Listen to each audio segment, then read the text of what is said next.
Stephen Hawking's latest book on the Big Bang, the first one in which he actually says explicitly that it all works without God, in fact, works better without the idea of a creator, contains a statement with which I hugely want to disagree. He says that these latest discoveries in physics are also the death of philosophy. I don't want that to be true, because I'm not a scientist, and I revere philosophy. But what he means by it is this. There was a time when a philosopher, a natural philosopher, someone like Newton or Kant,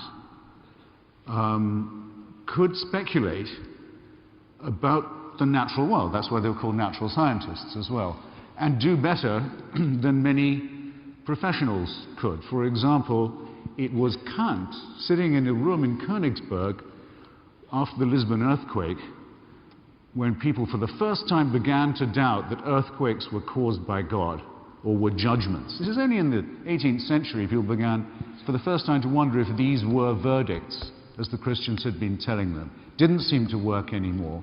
Kant proposed the idea, it said it may seem fanciful, but perhaps there are underground caverns, some of them even below the sea, which sometimes cave in and lead to what he didn't call seismic events, because we didn't have a word for seismology then. But there were philosophers could do scientific work by speculating on the natural world and using their heads, as Lucretius could with the atoms.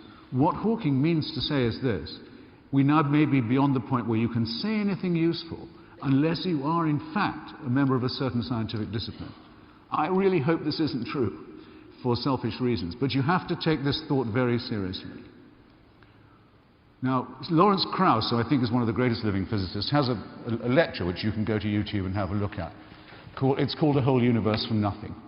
He explains how it is, how with what we now know about the quantum, which is perilously little, by the way, so far, but what we know about it, can claim to know, suggests that actually nothing from nothing isn't as much of a contradiction as it may seem. And that's about the origins of the matter. I'd recommend that to you. My only philosophical contribution, if you like, would be towards the end of the question, which is a little easier, I think. Whether we came from nothing or not, we are certainly headed for it, or it is headed for us.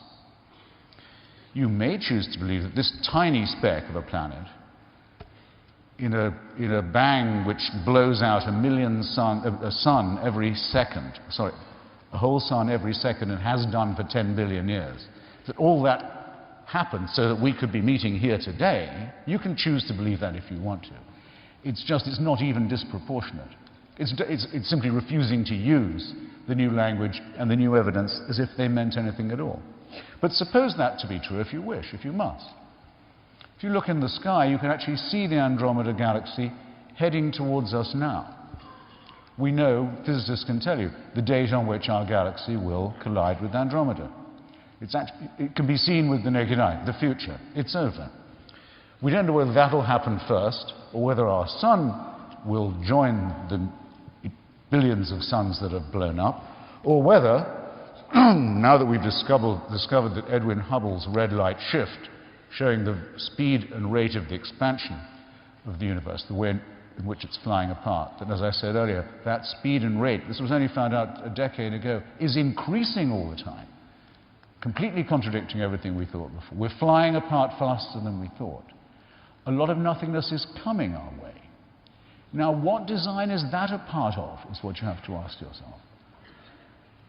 Of what design, let alone of what benign design, could that conceivably be a part? This fantastic waste of energy, this gigantic profusion. Again, it makes God such a tinkerer and such a profligate, just as 99.8% of every species created on Earth since it started has been dispensed with, has gone extinct, has been surplus to requirements. What a waste, what a profusion, what a cruelty, if you want to give it a human or a spirited name. That's what you have to believe. That's the kind of tinkerer, the kind of capricious, incompetent tyrant, obviously so much modelled on our human experience of authority. It's enough to convince me of what I'm now sure of. Man did not create God.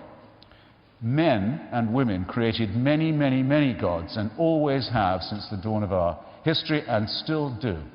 And one of those gods may be true, out of all of them, might be real, or all of them could be false, or all of them could be true. And the overwhelming probability, it seems to me, as the cults that attach to each of them, is that all of them are false, and for the same reason. They are made up by creatures half a chromosome away from being chimpanzees, and I'm afraid to say it shows. Thank you.